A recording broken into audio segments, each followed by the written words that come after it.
नमस्कार,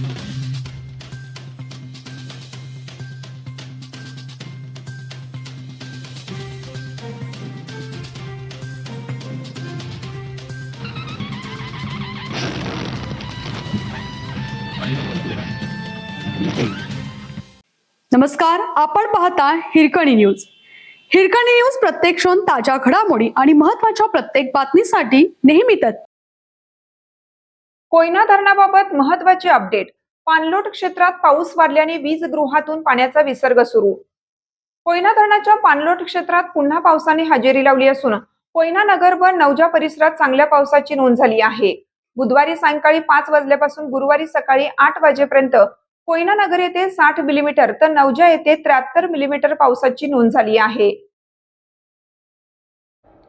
धरणातील पाणी पातळी नियंत्रित ठेवण्यासाठी गुरुवारी सकाळी 10 वाजल्यापासून कोयना धरणाच्या पायथा वीज गृहातून पुन्हा 1050 क्युसेस पाण्याचा विसर्ग सुरू करण्यात आलाय.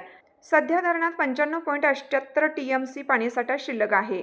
कोयना धरणाच्या पाणलोट क्षेत्रातील नवजा, कोयना नगर आणि महाबळेश्वर परिसरात गेल्या 4 दिवसापासून पावसाने काहीशी उघडीप दिली होती. मात्र मंगळवारी सायंकाळपासून पावसाने पुन्हा जोर धरला आहे.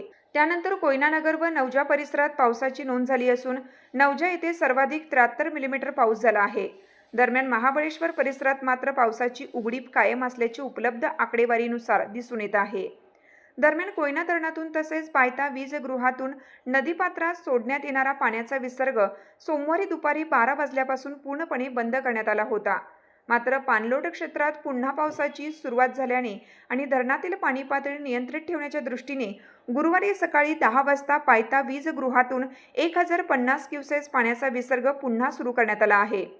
सध्या कोयना धरणात 95.78 टीएमसी पाणीसाठा उपलब्ध असून पाणलोट क्षेत्रातील पावसाची स्थिती आणि धरणातील पाण्याची आवक लक्षात घेऊन पुढील विसर्गाबाबत निर्णय घेतला जाणार आहे.